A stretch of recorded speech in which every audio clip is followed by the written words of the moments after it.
ফেসবুকে হঠাৎ করে একটা ফটো কার্ড সামনে আসলো।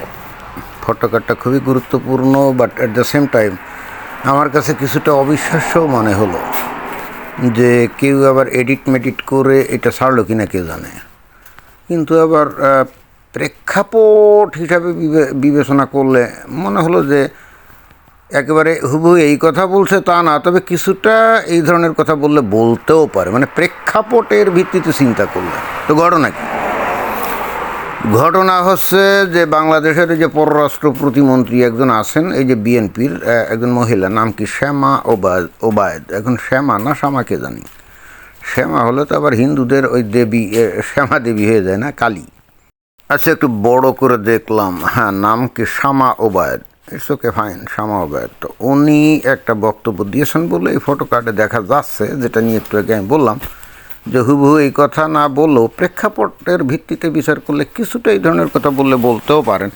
তো যে বক্তব্যটা কি, সেখানে যে বক্তব্য দেখা যাচ্ছে বলে বলা হচ্ছে, অর্থাৎ উনি বলেছেন সেটা কি, ইন্ডিয়ার সাথে আমাদের চোখ নিচু করেই কথা বলতে হবে। এই যে যেমন এখন ইন্ডিয়ার হাতে পায়ে ধরে তেল আনতে হচ্ছে গাধার মতো, দিল্লি না ঢাকা স্লোগান দিলেই তো হবে না। বুঝতে হবে যে ইন্ডিয়ার সাথে ঝামেলা করলে আমাদের অস্তিত্বই হুমকির মুখে পড়ে যাবে। এইটা কোন ধরনের কথা? যে বিএনপি এই যে এখন ক্ষমতা, এই বিএনপির রাজনৈতিক দর্শনই হলো ভারত বিরোধিতা, তাই না? এই সেই জিয়াউর রহমানের আমল থেকে তো আমরা এটাই শুনে আসছি। খোদ এই বেগম খালেদা জিয়া উনি যখন নির্বাচন করছিলেন বা করতেন, উনি নিজেও তো বলছিলেন যদি আওয়ামী লীগ ক্ষমতা আসে তাহলে বাংলাদেশের ওই কি কুমিল্লা, ফেনী, এখানে নাকি উলুধ্বনি শোনা যাবে, এরকম বলছিলেন না, অর্থাৎ ভারত দখল করে নেবে। এবং এই ভারত বিরোধিতা করতে গিয়ে তাদের জনপ্রিয়তাও বেশ তুঙ্গে।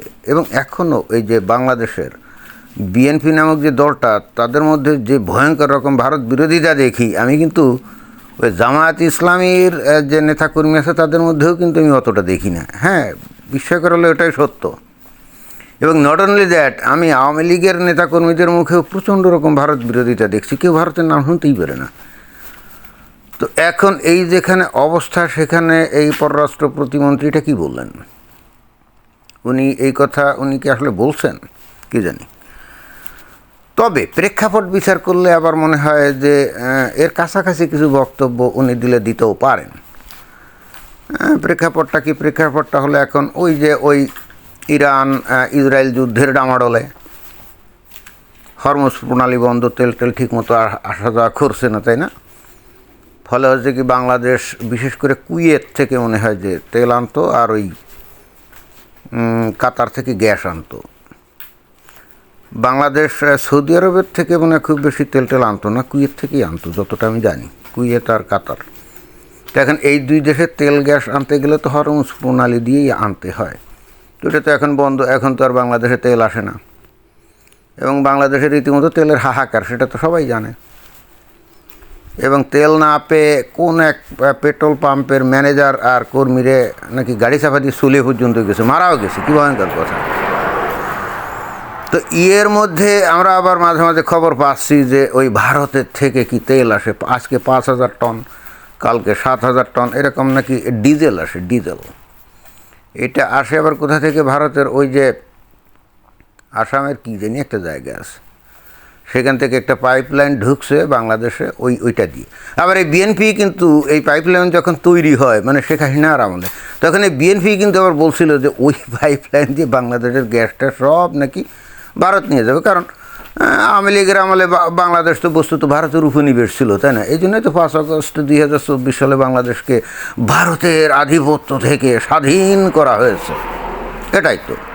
এবং জনপ্রিয় স্লোগান হয়ে গেল কি, দিল্লি না ঢাকা, ঢাকা ঢাকা। অবশ্য স্লোগানটা আমার কাছে যেটা মনে হয় যে পিন্ডি না ঢাকা না, এখন তো রাওয়ালপিন্ডি তো আর রাজধানী না। ওই স্বাধীনতার সময় 71 সালে এই স্লোগানটা ছিল, পিন্ডি না ঢাকা, তখন বলতো ঢাকা ঢাকা। এখন তো ওই পাকিস্তানের রাজধানী কি হয়ে গেছে, এখন পাকিস্তানের রাজধানী হয়ে গেছে ইসলামাবাদ, রাইট? আমার মনে হয় যে দিল্লি না ঢাকা এই স্লোগানের থেকে ইসলামাবাদ না ঢাকা, ইসলামাবাদ গত 1.5 বছর ধরে তো বস্তুত বাংলাদেশের পরিস্থিতি এটাই ছিল, তাই না? এবং খুব প্রকাশ্যে বাংলাদেশের লোকজন এখন পাকিস্তানের সাথে সখ্যতা দেখায়। আমি আশ্চর্য হয়ে লক্ষ্য করি যে যদি পাকিস্তানের প্রতি বাংলাদেশের মানুষের এতই ভালোবাসা থাকে ধর্মীয় কারণে, ইটস ওকে, ফাইন, কোনো সমস্যা নেই, থাকতেই পারে।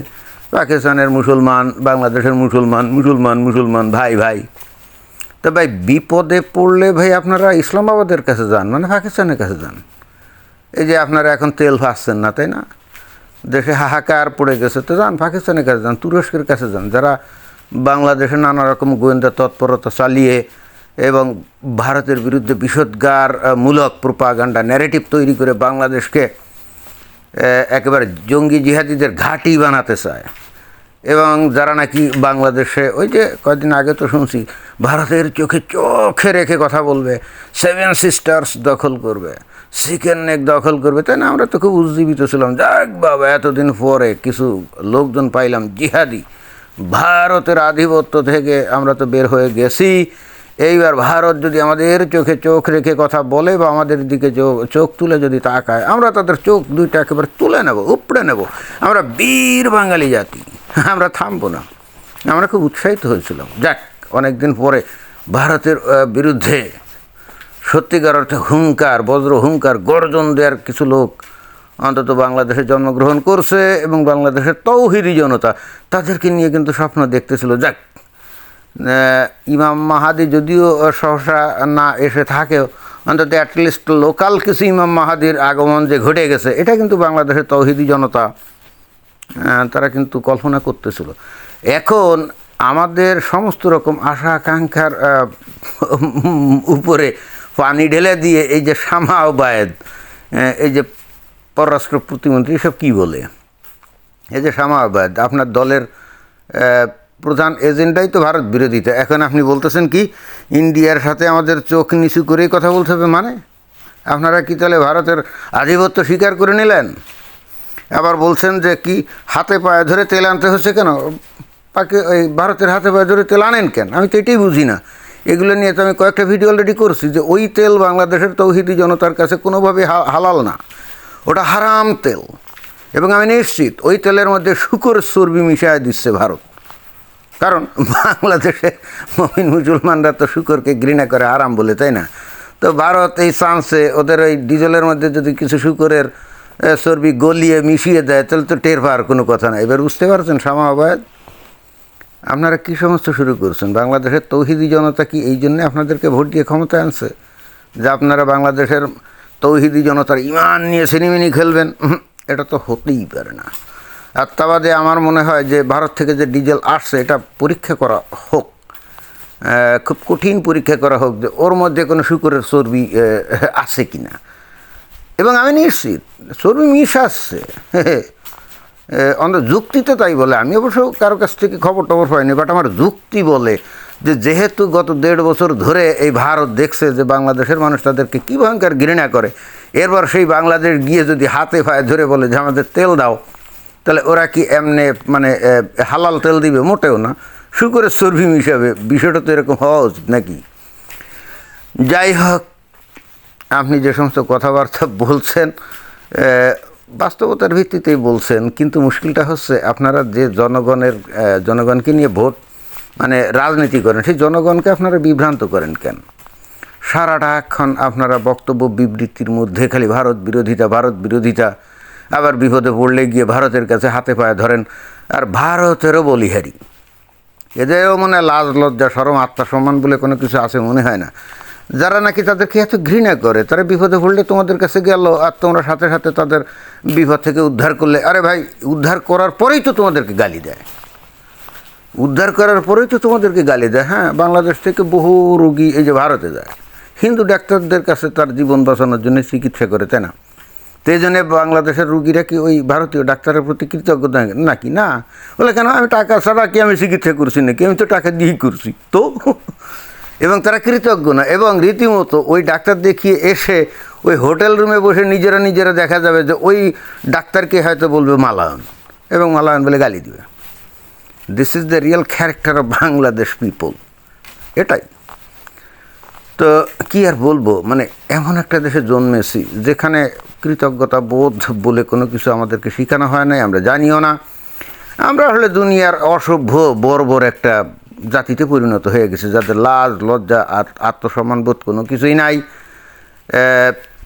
এক পয়সা নেই থলিতে, লাভ দিয়ে পড়ে গলিতে অনেকটা, অর্থাৎ আমাদের ন্যূনতম কোনো ক্ষমতা নাই, অথচ আমরা ভারতের বিরুদ্ধে জিহাদ করার স্বপ্ন দেখি এবং আমাদেরকে রাজনীতিবিদরা এবং হুজুররা সেই স্বপ্ন দেখায়।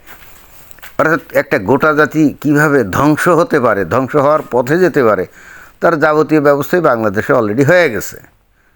তবে শামা ওবায়দ কিন্তু বলছেন, যদি বেশি বাড়াবাড়ি করি তাহলে ভারত বাংলাদেশের অস্তিত্বই বিলীন করে দিতে পারে। একজ্যাক্টলি খাঁটি কথা বলছেন, একবারে একজ্যাক্টলি রিয়ালিস্টিক কথা বলছেন। হ্যাঁ, পৃথিবীর চতুর্দিকে বিভিন্ন ঘটনা দেখলে কি সেটা বোঝা যায় না যে ভারত এখন যে পোস্ট পজিশনে চলে গেছে বিশ্বের বুকে, তাই না? বাংলাদেশ বেশি তেড়িবেড়ি করলে ওই ইসরায়েল যেমন গাজাকে মানে ধ্বংসস্তূপে পরিণত করছে, আর এখন যেমন ইরানকে ধ্বংসস্তূপে পরিণত করছে, তাই না? তো ভারতও যে বাংলাদেশকে কোনোদিন সেই রকম কিছু করবে না তার কি কোনো গ্যারান্টি আছে? ওই যে অতি বাড়িও না, ঝড়ে ভেঙে যাবে, কিন্তু আমরা তো বাড়তে বাড়তে একেবারে চূড়ান্তে চলে গেছি। এখানে আপনাদের এই হঠাৎ করে মিষ্টি মাছটা কথায় ভারত কতটা আশ্বস্ত হবে কে জানে। তবে অলরেডি আপনাদের আচার আচরণে ভারত যে খুব সন্তুষ্ট আমার মনে হয় না, কারণ যে ধরনের কমিটমেন্ট আপনারা দিয়েছিলেন এই ইলেকশনে জিতে ক্ষমতা আসার, আমার মনে হয় না যে তার একটাও এখনও বাস্তবায়ন করছেন। খালি বিপদে পড়ে তেল আনছেন, অন্যান্য আর একটাও কি শুনছেন? তো ইন দি মিন টাইম ওই যে খলিলুর রহমান যে নাকি পররাষ্ট্র মন্ত্রী, তাই না, তো সে নাকি 7 তারিখে ভারতে যাবে। দেখি এই লোক ভারত থেকে ফিরলে পরে বাংলাদেশে কোনো পজিটিভ কোনো কিছু দেখি কিনা, অর্থাৎ যে কমিটমেন্ট আপনারা দিয়েছিলেন ভারতের কাছে তার কোনো কিছু বাস্তবায়ন হয় কিনা আমরা দেখব। তো এটাই ছিল বক্তব্য। ধন্যবাদ।